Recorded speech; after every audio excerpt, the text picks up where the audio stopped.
नमस्कार दोस्तों, स्वागत है आपका योगदान एकेडमी में। और आज हम करने वाले हैं मध्य प्रदेश के प्रमुख त्यौहार एवं पर्व, जो कि परीक्षा धाम सीरीज़ का 40वां लेक्चर है। किसी भी राज्य की असली पहचान उसकी संस्कृति और परंपराओं में छुपी होती है, और इन परंपराओं की सबसे खूबसूरत झलक मिलती है कहाँ? त्योहारों और पर्वों से। तो मध्य प्रदेश, जिसको हम भारत का हृदय भी कहते हैं, वह अपनी विविध त्योहारों के लिए, जनजाति परंपराओं के लिए विशेष रूप से बहुत प्रसिद्ध है। तो आज हम एमपी के प्रमुख त्योहार और पर्वों को समझेंगे एग्ज़ाम ओरिएंटेड तरीके से, बहुत ही सरल तरीके से। तो हम शुरू करते हैं भगोरिया हाट से। तो सबसे पहले हम देखेंगे कि इसमें हमें क्या क्या याद रखना है। तो पहली चीज़ याद रखने की होती है किस क्षेत्र में है। फिर कोई अलग से जो तिथि या ऐसे पर्व है जहाँ पे जब ये हो रही है, और इसकी विशेषताएं क्या हैं, कुछ अलग नाम है। तो इन सब चीज़ों पे अच्छे से ध्यान देते हुए देखते हैं भगोरिया हाट को। ये क्षेत्र मालवा, निवाड़, विशेषकर झाबुआ और अलीराजपुर में मनाया जाता है। तो होली के समय तक 7 दिन के लिए ये मनाया जाता है। 3 चरण में होता है। तो ये त्यौहारिया, जिसको बाजारिया, और भगोरिया, जिसको गुलालिया और उजाड़िया कहते हैं। अब ये भगोरिया भंगेर देव के नाम से तथा भंगेर गोत्रीय भीलों के द्वारा भी प्रारंभ किया गया था। अब आप समझ पा रहे हैं कि इसका नाम भगोरिया क्या है, भागने से रिलेटेड कुछ हो रहा है। तो ये ना एक रन अवे मैरिज फेस्टिवल होता है, मतलब भाग के शादी करने के लिए। क्योंकि यहाँ पे क्या है कि लड़का और लड़की एक दूसरे को पसंद कर भाग कर शादी कर लेते हैं, इसलिए इसका नाम क्या है? भगोरिया है। तो भागना मतलब रन अवे हो जाना। और यह सिर्फ एक फेस्टिवल नहीं होता है, ये एक ट्रेडिशनल सिस्टम है जहाँ पे लड़का और लड़की को मिलवाया जाता है। अब हाट इधर पे क्यों लगा हुआ है? क्योंकि ये मार्केट है। तो इधर पे मार्केट में लोग सामान खरीदते हैं, तो सामाजिक मेल मिलाप होता है। और इधर पे ये होली के समय के पहले होता है। तो इधर पे रंग और गुलाल, नृत्य, विशेष महत्व, ये सब चीज़ें रखती हैं। तो ये एक ट्राइबल डांस और म्यूज़िक फेस्टिवल भी हो जाता है, और ये शादी के लिए भी हो जाता है। और दूसरी चीज़, ये एक मेला टाइप का भी हो जाता है। तो आपको याद रखना ये कहाँ पे होता है? झाबुआ और अलीराजपुर में होता है। अब हम देखते हैं गणगौर उत्सव को। तो ये उत्सव है, ये निमाड़ क्षेत्र में मनाया जाता है, और महिलाओं के लिए एक अनोखा पर्व होता है। ये 2 बार, एक चैत्र और बैसाख मास में मनाया जाता है। तो 2 बार होता है वर्ष में। और इसमें शिव और पार्वती जी की आराधना पे ये आधारित होता है। तो इसमें क्या होता है कि जो शिव और माता पार्वती होती है ना, तो पार्वती को गौर भी बोलते हैं, गौरी। तो इनकी पूजा से जुड़ा हुआ होता है। तो जिसमें महिलाएं अपने परिवार की सुख, समृद्धि और वैवाहिक जीवन की खुशहाली के लिए एक व्रत रखती है, और इसलिए इस दिन पे ही मनाया जाता है। तो ये उत्सव सिर्फ एक धार्मिक नहीं, बल्कि महिलाओं की आस्था से जुड़ा हुआ सामाजिक सांस्कृतिक परंपरा का एक सुंदर प्रतीक है। कौन सा? गणगौर उत्सव। अब आते हैं गोवर्धन पूजा पे। तो गोवर्धन पूजा दिवाली से भाई दूज तक गोबर से गोवर्धन की प्रतिमा बनाकर की जाती है। गोवर्धन पर्वत गौ धन से संबंधित है, और ये संपूर्ण मध्य प्रदेश में मनाया जाता है। तो दिवाली के जब अगला दिन होता है ना, तो इसको एक चीज़ और बोलते हैं, इसमें आप अपने नोट्स में ऐड कर सकते हैं, इसको अन्नकूट उत्सव भी बोला जाता है। अन्नकूट उत्सव। फिर इसको भगवान जो श्री कृष्ण से जुड़ा है, क्योंकि गोवर्धन उन्होंने पर्वत जब उठाया था तो इंद्र लोग क्रोधित हो गए थे, और इंद्र के क्रोध से रक्षा की थी लोगों की श्री कृष्ण जी ने। तो इस समय पे ये मनाया गया था। तो अब क्या करते हैं लोग? गोवर्धन पर्वत का एक नमूना टाइप बना के गोबर से पर्वत बनाते हैं और उसकी पूजा करते हैं। तो ये घरों में, मंदिरों में करते हैं, और बहुत सारे प्रकार के ना भोजन बनाते हैं, इसलिए इसको अन्नकूट भी कहा जाता है। और यह प्रकृति के लिए और पर्यावरण के लिए सम्मान का प्रतीक है। तो इसमें क्या करते हैं, इंद्र पूजा के स्थान पे प्रकृति गोवर्धन की पूजा को ज़्यादा महत्व देते हैं। तो ये दिवाली के अगले दिन आपको याद रखना है। दूसरा नाम इसका अन्नकूट है और ये श्री कृष्ण से संबंधित है, गोवर्धन पूजा हो गया। अब आता है नवान्न पर्व। तो ये बुंदेलखंड क्षेत्र में मनाया जाता है, जब कोई नई फसल आती है ना तब ये मनाया जाता है। और ये छोटी दिवाली भी, इसको दीपावली भी कहते हैं, किसको, नवन्ना पर्व को। अब गाय गौरी फेस्टिवल अब वो आता है। तो गाय गौरी फेस्टिवल में लगभग संपूर्ण मध्य प्रदेश में मनाया जाता है और ये दिवाली के अगले दिन का यह त्यौहार मनाया जाता है। और इसमें खिड़का और खिचड़ी भी कहा जाता है इसको, गाय गौरी को। अब देखिए इसमें और क्या लिखा है कि इस दिन गाय बैलों को रंग कर उन्हें एक जगह एकत्रित किया जाता है। तो इसमें क्या करते हैं कि गायों की विशेष पूजा करते हैं और गायों को सजाया जाता है, इनको पवित्र माना जाता है। अब गाय बैलों के खुरों से लगने वाली चोट को शुभ माना जाता है। तो इसमें क्या बोल रहे हैं ये कि जब भी गायों को सजाते हैं और लोग इनके सामने ज़मीन पे लेट जाते हैं, अब और इनके ऊपर से गायें फिर निकलती हैं, तो जो भी इनको चोट वगैरह ये लगती है ना, तो वो उसको आशीर्वाद और शुभ रूप में मानते हैं। तो ये आस्था का तो प्रतीक है ही, लेकिन इससे साहस और विश्वास का भी प्रतीक ये माना जाता है। तो ये मालवा और निमाड़ क्षेत्र में मनाया जाता है गाय गौरी पूजा। अब इसमें टाइमिंग, जब हमने ये गोवर्धन देखा था तो उसकी भी दिवाली के अगले दिन टाइमिंग थी और इसकी भी दिवाली के अगले दिन टाइमिंग होती है। अब ये एमपी के स्पेसिफिक कल्चरल प्रैक्टिसेस में आता है। तो जो गाय गौरी है ना, तो ये मध्य प्रदेश में आस्था और परंपरा का एक अनोखा उदाहरण है, जो हम देख पा रहे हैं कि कितना लोगों में करेज है। आगे देखते हैं मेघनाथ उत्सव। तो मेघनाथ उत्सव में ये गोंड और कोरकू जनजाति द्वारा दक्षिणी मध्य प्रदेश में मनाया जाता है। यह उत्सव होली के दिन एक दिन बाद अलग अलग स्थानों पर प्रारंभ होता है और इसे झंडा मेला उत्सव के नाम से भी जानते हैं। तो अब क्यों करते हैं मेघनाथ उत्सव, मेघनाथ का क्या रिलेशन आ जाता है। तो जो जनजाति लोग हैं ना, वो मेघनाथ को शक्ति, वीरता और सुरक्षा का प्रतीक मानते हैं। तो क्या करते हैं, ये एक ऊंचे खंबा जैसा मेघनाथ स्तंभ बनाते हैं और उसमें ना उस पर चढ़कर अनुष्ठान वगैरह करते हैं। और फिर नृत्य, गीत, सामूहिक उत्सव, ये सब चीज़ें भी इधर चलती हैं। तो जहाँ हिंदू परंपरा में क्या मेघनाथ को रावण का पुत्र माना जाता है, लेकिन जनजाति समाज में मेघनाथ को एक नायक, मतलब हीरो जैसा देखा जाता है, उसको पूजा जाता है। तो याद रखना है कि ये ट्राइब गोंड कोरकू जनजाति से रिलेटेड है, ट्राइबल फेस्टिवल है। और इधर पे एक मेघनाथ स्तंभ पोल बनाया जाता है और ये दिवाली के आसपास होली के एक दिन बाद अलग अलग स्थानों में प्रारंभ होता है और इसे झंडा मेला उत्सव भी कहते हैं। तो अब आप याद रखेंगे मेघनाथ उत्सव को। अब हम देखते हैं खिचड़ी उत्सव। तो यह उत्सव दिवाली के एक दिन बाद मनाया जाता है। मध्य प्रदेश के दक्षिण क्षेत्र में भारिया, गोंड, कोरकू आदि जनजाति द्वारा मनाया जाता है। गाय और बैल आदि को सजाकर खिचड़ी खिलाई जाती है इसमें। अब आते हैं रातौना फेस्टिवल। तो ये दक्षिणी पूर्वी मध्य प्रदेश में बैगा जनजाति द्वारा यह पर्व मनाया जाता है। इसमें मधुमक्खी की पूजा करते हैं। तो ये एक ना दुर्लभ परंपरा है, जो जनजातीय परंपरा है। इसमें मधुमक्खी की पूजा करते हैं, हमने देखा है। तो ये नेचर वर्शिप से जुड़ी हुई है। अब क्यों करते हैं मधुमक्खी की पूजा, क्योंकि ये मधुमक्खी को समृद्धि, परिश्रम और प्राकृतिक संतुलन का प्रतीक मानते हैं। अब क्यों मानते हैं, क्योंकि मधुमक्खी की कृपा से ये मानते हैं कि फसल अच्छी होती है। और जो जनजाति समाज में ना छोटे छोटे जो जीव जंतु होते हैं, उनको भी देवतुल्य माना जाता है, इसलिए ये रातौना फेस्टिवल मनाया जाता है। तो इधर पे हर छोटे छोटे जीवों का हमारे जीवन में महत्वपूर्ण स्थान होता है, इसलिए मधुमक्खी की भी इधर पे पूजा की जाती है। अब हम देखते हैं गोल गधेड़ उत्सव। तो गोल गधेड़ उत्सव निमाड़ और मारवाड़ क्षेत्र में भील जनजाति द्वारा मनाया जाता है और ये होली के समय में भगोरिया के साथ में मनाया जाता है। अब हमने ये तो पढ़ लिया कि ये कब होता है और कैसे होता है, ये समझते हैं।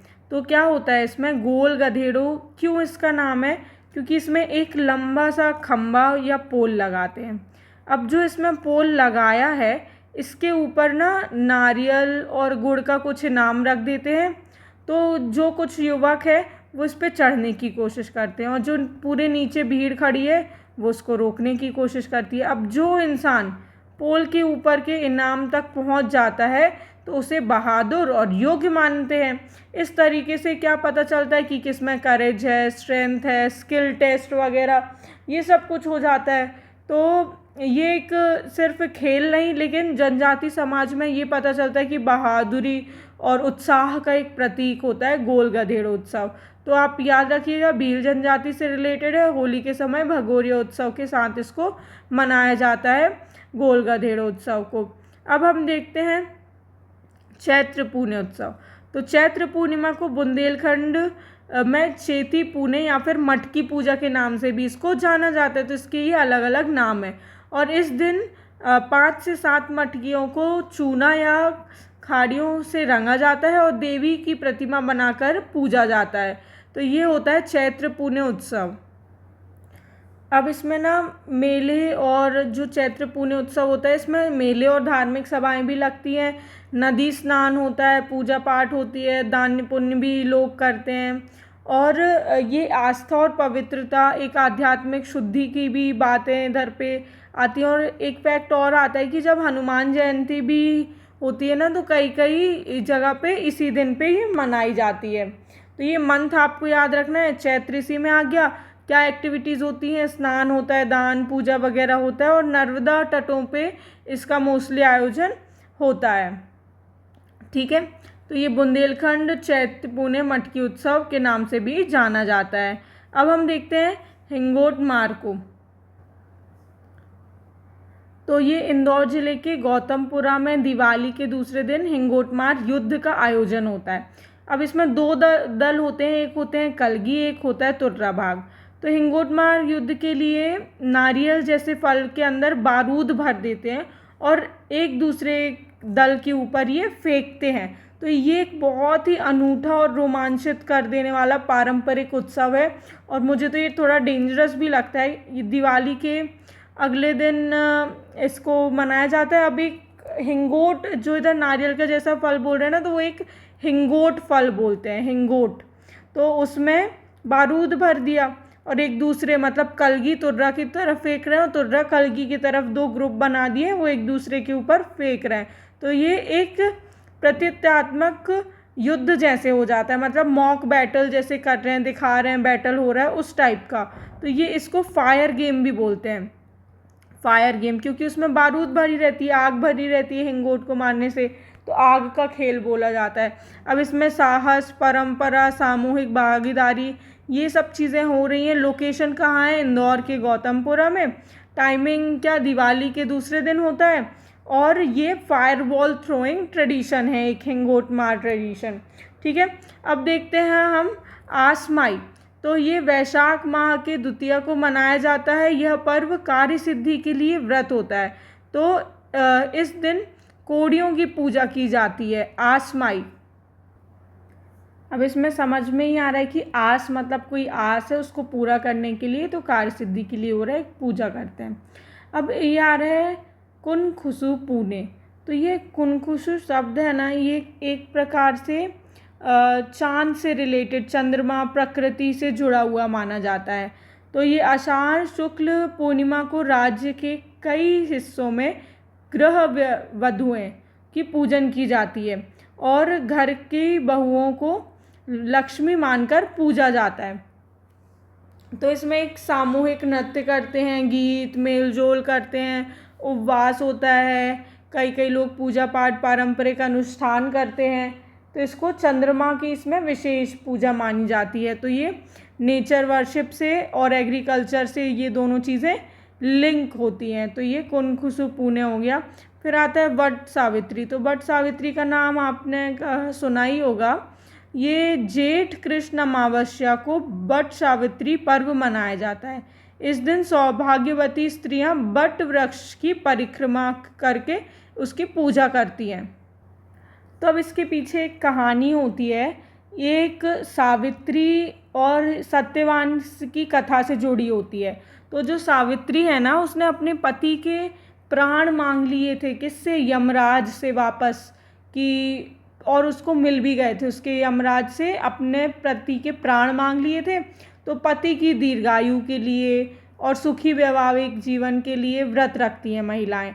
तो इसमें कौन है? सौभाग्यवती महिलाएं, मतलब जो जिनकी शादी हो गई है और जो अभी विधवा नहीं है, साथ में है पति के, वो महिलाएं रखती हैं। और बट वृक्ष की क्यों करते हैं? क्योंकि बट वृक्ष को दीर्घायु और अमृत का प्रतीक माना जाता है, क्योंकि वो बहुत फैला हुआ होता है, बड़ा होता है, उसकी जड़ें बहुत फैली होती हैं, मजबूत होता है। तो ये दीर्घायु और अमृत का प्रतीक माना जाता है, इसलिए बट वृक्ष की पूजा करते हैं। और सावित्री ने की थी, इसलिए ये दोनों चीज़ें इंटरलिंक हो गई।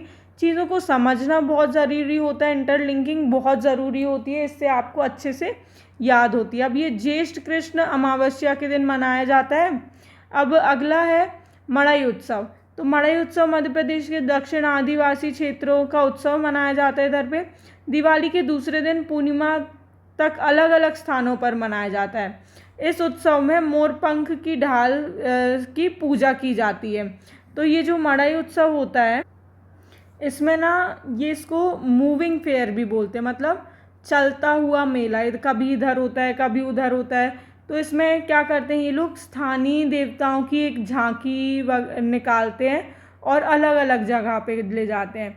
तो ये धार्मिक तो होता ही है, लेकिन एक ये सोशल गैदरिंग जैसा भी होता है। मतलब इसमें क्या होता है? ट्रेड फेयर होता है, तो बिजनेस वगैरह भी चल रहा है, खरीदी बिक्री भी हो रही है, आपस में मेल जोल भी हो रहा है और धार्मिक अनुष्ठान तो हो ही रहे हैं। तो ये ट्राइबल फेयर होता है। अब कौन से ट्राइबल फेयर कौन सी जनजातियों का होता है? ये तो गोंड, बैगा और जो भी अन्य आदिवासी जनजातियाँ होती है ना, तो वो इनको मनाती हैं। अब ये उत्सव जब फसल की कटाई होती है उसके बाद ही आयोजित होता है। तो ये हमने देख लिया मड़ई उत्सव। हमने बहुत सारे इसमें उत्सव देखे और बहुत सारों की कहानी भी सुनी है, तो इसलिए आप रिलेट करके याद करिए। अब हम टेबल के माध्यम से इसको जल्दी से सारा रिवाइज करते हैं कि कहाँ होता है। अब कहानी तो हमने सुन ली पहले, वो हमें याद करने में इम्पॉर्टेंट रहेगी कि हमें याद है कि नहीं, उससे पता चलेगा, रिलेट होगा। लेकिन ये टेबल आपको जल्दी से रिवीजन के पर्पज़ से बहुत अच्छी है। तो देखो, मालवा क्षेत्र में कौन सा भगोरिया उत्सव होता है? भीलों का ये प्रमुख उत्सव है। फिर गणगौर, तो गणगौर भी मालवा क्षेत्र में हो रहा है, शिव और पार्वती की पूजा होती है, इसकी मैंने अभी आपको ऊपर स्टोरी सुनाई थी। फिर आता है मड़ई फेस्टिवल, तो ये सतपुड़ा का फेस्टिवल है, सतपुड़ा क्षेत्र में दिवाली के बाद 15 दिन बाद तक इसमें आयोजन किए जाते हैं। फिर संध्या मामूलिया, तो बुंदेलखंड मालवा क्षेत्र में होता है, कुंवारी लड़की द्वारा संध्या वंदन किया जाता है इधर पे। फिर मेघनाथ सतपुड़ा में होता है, गोंड कोरकू जनजाति द्वारा होली के 15 दिन बाद तक मनाया जाता है मेघनाथ फेस्टिवल। तो अभी मेघनाथ फेस्टिवल में वो पोल की बात हुई थी, मेघनाथ स्तंभ बनता है। आपको चीज़ें याद आ रही हैं तो बहुत अच्छी बात है, नहीं तो एक बार फिर से आपको वीडियो सुनना होगा ऊपर, मतलब आगे से पूरा। फिर लारूकाज, तो लारूकाज क्या है? सतपुड़ा, बालाघाट, शिवनी, बैतूल वाले एरिया में मनाया जाता है। गोंड जनजाति द्वारा नारायण देव के सम्मान में मनाया जाता है लारूकाज फेस्टिवल। अब गोल गधेड़ो निवाड़ मालवा में मनाया जाता है, होली के समय भीलों और भगोरिया उत्सव के साथ मनाया जाता है। कौन सा? गोल गधेड़ो। इसमें भी हमने देखा था, एक पोल होता है, इसमें गिफ्ट रहता है, ऊपर इनाम रहता है, उसको एक युवक चढ़ता है और बाकी सारे खींचते हैं नीचे। तो इस टाइप से मनाया जाता है। फिर नवन्ना बुंदेलखंड में इसे छोटी दिवाली भी कहा जाता है। फिर आता है रातौना फेस्टिवल, ये सतपुड़ा मैकाल एरिया में होता है और इसमें बैगा द्वारा मधुमक्खियों की पूजा की जाती है रातौना में। फिर गोवर्धन पूजा है, इसमें संपूर्ण मध्य प्रदेश में होता है। अब दिवाली के एक दिन बाद ये मनाया जाता है। अब हमने 10 फेस्टिवल्स ये कर लिए हैं। आप वीडियो को पॉज करो और एक बार 10 के 10 पूरे रिवाइज करो। भगोरिया मालवा, गणगौर मालवा निवाड़, मड़ई सतपुड़ा, संजा मामूलिया बुंदेलखंड मालवा में होता है, मेघनाथ गोंड कोरकू जनजाति सतपुड़ा में मनाते हैं, लारूका सतपुड़ा में गोंड जनजाति, नारायण देव की पूजा गोल गधेड़ो निवाड़ मालवा में होली के समय भीलों द्वारा मनाया जाता है, नवन्ना बुंदेलखंड में छोटी दिवाली कहते हैं, रातौना सतपुड़ा मैकाल में बैगा द्वारा मधुमक्खियों की पूजा करते हैं। गोवर्धन पूजा में आता है, संपूर्ण मध्य प्रदेश में होता है, दिवाली के एक दिन बाद मनाया जाता है। अब इनको हम बार बार रिवाइज ऐसे ही करना होगा तो याद रहेंगे, नहीं तो सब में कन्फ्यूजन हो जाएगा। अब 11th आता है, ये है निर्जा। तो ये मालवा क्षेत्र में होता है। यह पर्व गुजरात के गरबा से प्रेरित है। हरियाली अमावस्या, तो मालवा सतपुड़ा में इसमें कृषि उपकरणों की पूजा की जाती है। हरेली की हरिया गोदा या हरियाली अमावस्या भी इसे कहा जाता है, हरियाली अमावस्या। फिर काकसार, तो काकसार कहाँ पे? बघेलखंड में मनाया जाता है। नई फसल आने पर अबूझ मारिया द्वारा यह पर्व मनाया जाता है। सुआरा, तो सुआरा बुंदेलखंड में मनाते हैं। असत्य पर सत्य की जीत के उद्देश्य से राक्षस की मूर्ति पर शिव पार्वती की मूर्ति रखकर यह पर्व आयोजित किया जाता है, सुआरा पर्व। ये अभी हमने ऊपर नहीं देखा था, ये अलग से है, तो अच्छे से याद रखना इसको। फिर हर छठ और हल छठ पूजा, ये निवाड़ और बुंदेलखंड एरिया में मनाया जाता है। भादो मास में भगवान बलराम के जन्म उत्सव के रूप में इसको मनाया जाता है। फिर कोहबर, तो कोहबर होता है बघेलखंड क्षेत्र में। यह वैवाहिक अनुष्ठान भित्ति चित्र है। प्रमुख त्यौहार उत्सव के कितने कितने दिनों तक ये आयोजित होता है? तो गणगौर पर्व 16 से 18 दिन होता है, लेकिन कुछ स्थानों पर 9 दिन तक और कुछ स्थानों पर 16 से 18 दिन तक मनाया जाता है। तो ये थोड़ा इसमें कन्फ्यूजन रहेगा, लेकिन आपको अपने आप देख लेना है। अगर ये 16 से 18 आता है तो वो, नहीं तो 9 आता है तो वो। अगर दोनों आएंगे तो फिर MPPSC उस क्वेश्चन को हटाएगा या फिर बोनस मार्क्स देगा। फिर भगोरिया उत्सव होता है 7 दिनों में। फिर लोकरंग 5 दिन का होता है। 7 दिन का खजुराहो उत्सव भी होता है और 7 दिन का मालवा उत्सव भी होता है। तो तीनों कौन से? येलो वाले भगोरिया, खजुराहो और मालवा, ये तीनों 7-7 दिन के होते हैं। फिर 3 दिन में क्या? इज्तिमा फेस्टिवल होता है, वो 3 दिन का होता है। और निमाड़ उत्सव भी 3 दिन का होता है। गणगौर 16-18, भगोरिया 7, खजुराहो 7, मालवा 7, फिर लोकरंग 5। अब इज्तिमा 3 और निमाड़ 3। तो ऐसे हमने देख लिए कौन कितने दिन का होता है। बहुत अच्छे से हमने सारे फेस्टिवल्स को देख लिया है। आप हमारे टेलीग्राम चैनल से जुड़िए, उधर पे आपको सारी अपडेटेड वीडियोस की लिंक और PDFs मिल जाएंगी। Keep learning, keep sharing. Thank you.